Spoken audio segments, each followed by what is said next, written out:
പറഞ്ഞപ്പോൾ എല്ലാവരും പോയതോടുകൂടി 7 പേർ തിരിച്ചും വന്നു.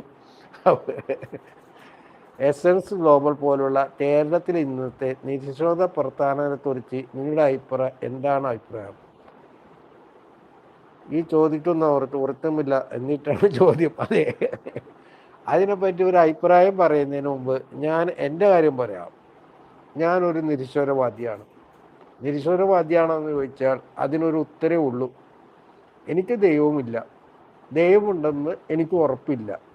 അപ്പോൾ ഉണ്ടാവാം, ഇല്ലാതിരിക്കാം. ഉണ്ടായാലും എനിക്കൊന്നുമില്ല, ഇല്ലാതിരുന്നാലും എനിക്കൊന്നുമില്ല. ഇന്ത്യൻ നിയമം അനുസരിച്ച് ജീവിക്കുക. അപ്പോൾ ദൈവം ഉണ്ടെങ്കിലോ? നിയമം അനുസരിച്ച് ജീവിക്കുമ്പോൾ നല്ല മനുഷ്യനല്ലേ? അപ്പോൾ ദൈവത്തിന് എന്നെ ശിക്ഷിക്കാൻ പറ്റില്ല. ദൈവം ഇല്ലെങ്കിലോ? അപ്പോഴും എനിക്ക് സംതൃപ്തി ഉണ്ട്. ഞാൻ നല്ലപോലെ ജീവിച്ചു, ഇന്ത്യൻ നിയമം അനുസരിച്ച് ജീവിച്ചു.